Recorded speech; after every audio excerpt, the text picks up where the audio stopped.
आप सबको जय मसीह की। मैं अपने चैनल बिलीव द जीसस में आप सबका बहुत बहुत स्वागत करता हूं। अगर आप भी परमेश्वर से प्रेम करते हैं तो कृपया लाइक और सब्सक्राइब जरूर करें ताकि आपका विश्वास और भी मजबूत बन सके। दोस्तों, आज मैं आपको एक ऐसी कहानी बताने जा रहा हूं जिसमें एक व्यक्ति है और उस व्यक्ति का जो जीवन है बहुत ही कठिन और बहुत ही दुखमय है।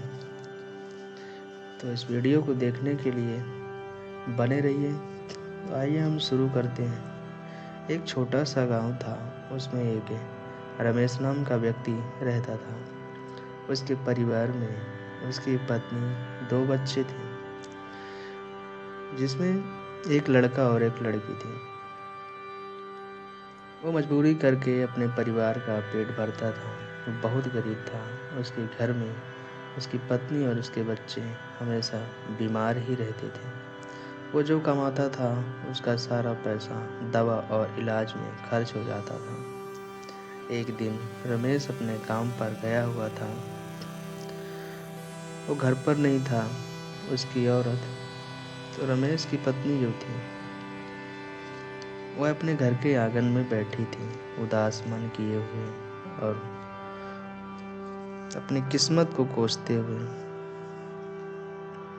भगवान को याद कर रही थी। वहां से एक औरत निकली और उसने रमेश की पत्नी से कहा, क्यों बहन ऐसे उदास क्यों बैठी हो? तब रमेश की पत्नी ने उस औरत से अपनी सारी समस्या बताई। तो वह औरत सुनकर बहुत दुखी हुई और कहा, बहन, तेरी ही तरह मैं भी बहुत परेशान थी।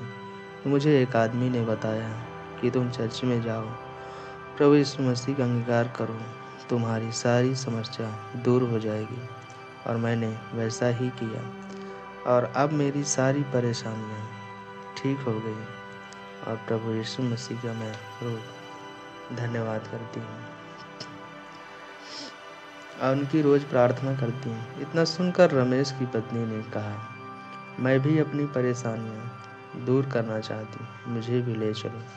फिर वह बोली, देखो, तुम्हारे आसपास अगर कहीं चर्च हो तो तुम उसमें जाओ और वहाँ के जो पादरी हैं वो तुम्हारे विश्वास को देखेंगे और तुम्हारे लिए प्रार्थना करेंगे।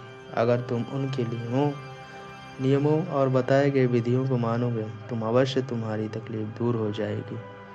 तो रमेश की पत्नी इतना सुनकर अपने आसपास के चर्च में गई और वहाँ के जो पादरी थे उनसे अपनी सारी समस्या बताई।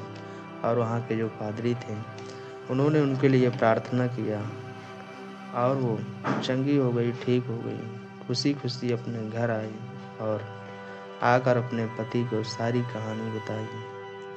उसके पति बहुत खुश हुआ, रमेश भी बहुत खुश हुआ, उसके बच्चे भी बहुत ठीक हो गए, खुश हो गए। दोनों हंसी खुशी रहने लगे अपने परिवार में। अब वो रोज चर्च जाते थे, परमेश्वर का धन्यवाद करते थे और प्रार्थना रोज करते थे। इस कहानी से हमें यह पता चलता है कि ऐसे ही हमारे संसार में बहुत सारे लोग हैं जिन्हें पता ही नहीं है कि हम कहाँ अच्छे हो जाएंगे, कहाँ ठीक हो जाएंगे। वो अपनी समस्याओं से, अपने बीमारियों से परेशान रहते हैं, सारी कमाई बर्बाद कर देते हैं। तो उन लोगों के लिए ये कहानी उन लोगों तक जरूर ये कहानी पहुंचाए ताकि उनका भी उद्धार हो सके, वो भी ठीक हो सके।